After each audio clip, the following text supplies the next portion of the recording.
Hello, my name's Renee McCracken, and this is Cy Ragsdale. And we're here today to teach you a little bit about how to grow herbs and eat better for less. Yes, and so today our little portion is we're going to teach you how easy and simple it is to start from a seed. We have all kinds of little, I love my little box of all these little different Tons seeds. of seeds. Yes, and so people give me these, and I never have enough, and we even have to shop even more. So, but you can find these at just about any store. I mean, you can find them at Walmart. You know, I'm not promoting anybody, but you know, they have some seeds. So if you can get to Walmart, you can get some seeds. And so this is cilantro, and I say it wrong, right? How do you say it? Cilantro. Cilantro. Yeah, cilantro. So anyway, with cilantro, that's in a lot of our Mexican foods, and so we really like it at my house, except my husband because he's allergic to it. Oh my goodness. But today, I'm going to show you just a little bit. I'm going to rip open the package. We're going to see what these little seeds look like. And how do I know what to do with the seed? Yeah, on the back? It tells you right there. So right in the back of the seed, it tells you what to do and how to do. But we're going to kind of show you, and we may or may not do exactly like it says. Look at these. You know what these are?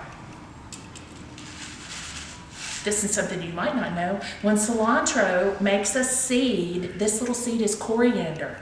If you've made pickles, you've got coriander. And so this is a twofer. I can get the green or the vegetative part of cilantro and do that. So Cyrus is going to demonstrate how you're going to plant the seed in a pot. Now, so this here is just a disposable pot. It's called a peat pot, and you have some plastic versions from other ones, but this little seed mix that's in it is a soil mix that we purchased that's made up of a couple of different things. It's not just dug out of our backyard back here.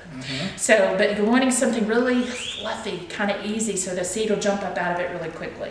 So Cyrus has demonstrated how we filled it up, and we're going to make just a tiny little hole In there. and you want to plant it no bigger than 3 times the depth of the circumference of the seed. So that if you plant it too deep, it won't come up. If you plant it on the top, it won't develop a good root system for you. So if it's a pretty big seed, we want it about a little way down. And another trick that I'll do, sometimes instead of filling it all the way up, I'm lazy that way, and we're usually planting several of these at once. We're only covering about halfway. And then I'm putting a seed Right on top. and then I get to dig in my little dirt again, and I'm filling it. I just sprinkle it on the top. So there, I planted a seed. How simple is that? Right? Super easy. And he's planted a little. He like dug a little hole and then put his in there. 2 methods work really good. We're going to see whose comes up faster. So the magic of what we're doing now is that we're going to move on, and so here we have some cilantro that's I would say about a couple of weeks.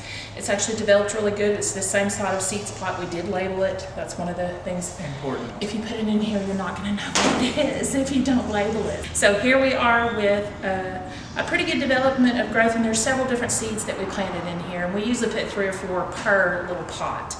When it's a case like cilantro, if you eat a lot, you put a little bit more. Put a little bit more. So today, then we're going to fast forward to something, and a lot of these herbs, whether you know it or not, do really well right on your windowsill in a sunny window in your kitchen. And so that's where I would keep mine. I got a little old pot that we're kind of repurposing today. You can buy these at garage sales. You can buy a new one. I like this one because it kind of fits my windowsill. And it's got some drainage holes you can kind of see in the bottom of this. And if it doesn't, so you say you have a container that doesn't, what do I do? You need to drill holes in it to let the water out. And I can also do something else. You did this with some glass little pot and metal ones too. What do you line in the bottom of it? Rocks and different. Yeah, so some kind of rocks materials. or something. I've even seen people use plastic. It's a plastic, just something that will allow the water to go down and keep it away from the plant, because it doesn't need to have too much water, and it doesn't need to have too little. And so it allows it for really good drainage. Okay? So we're going to fill our pot, just like we did the bigger version, about 3/4 of the way full.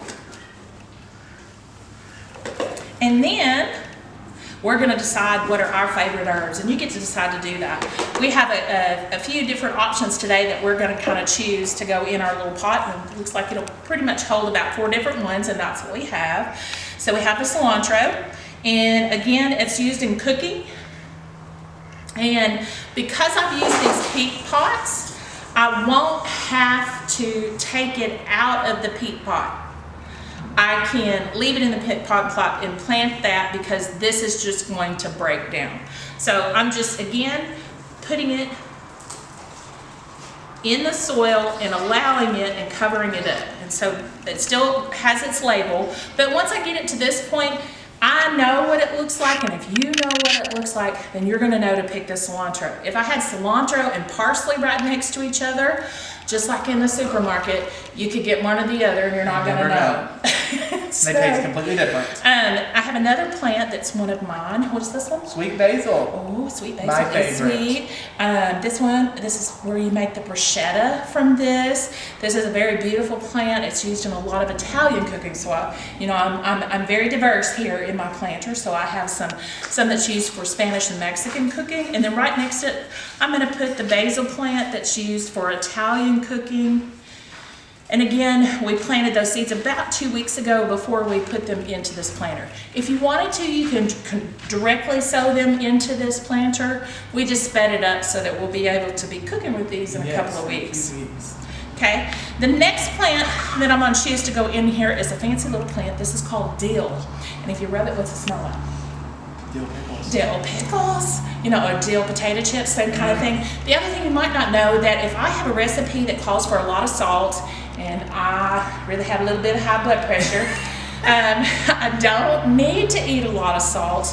I can cheat and I can put some dill in that recipe, and then I've cut it tastes like a salt. It makes you feel like there's salt in there, but really it's just Much more dill. healthier for sure. And of course, for all of us people that like to make homemade ranch, this is a big key component of it. So dill goes on fish, it goes on chickens, it goes in sauces. It's just a really good versatile herb for you to have. And of course, if you're going to make those characteristic pickles, you've already got two components. So this one will seed out and make coriander, and this is the dill that goes in those pickle products.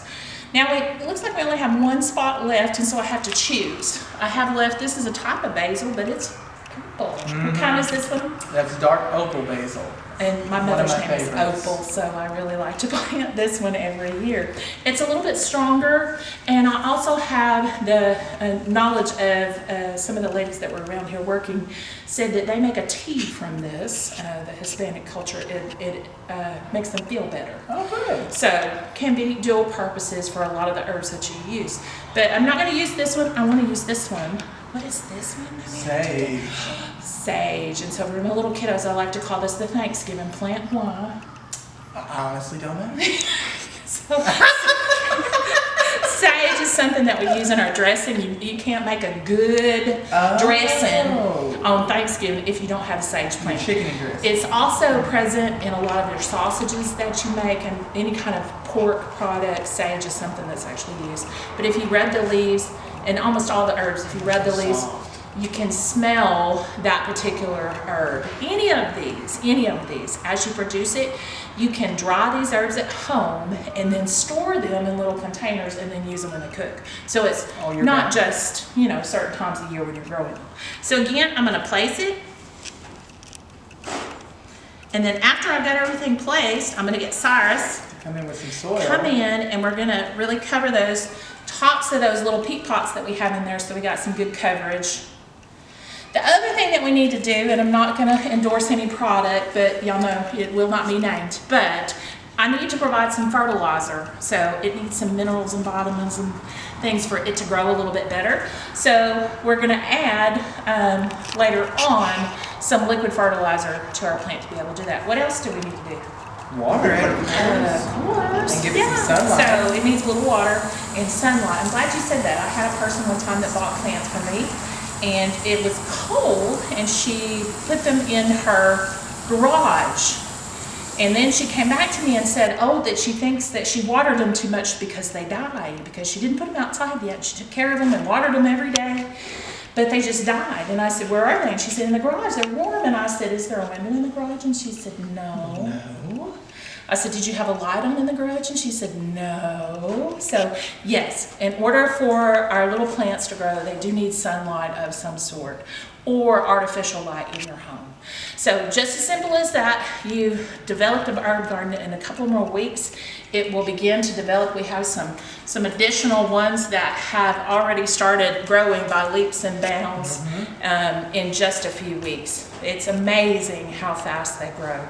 And so you could keep up with those recipes in your home. And what was it that we were teaching them how to do? To eat better for less. Absolutely. So you'll be able to grow your own herbs and inexpensively improve those recipes, impress your friends, and actually end up producing that gourmet meal at home. For sure. Okay? So we thank you for stopping in on our greenhouse today and look forward to seeing you later on. Thanks, guys.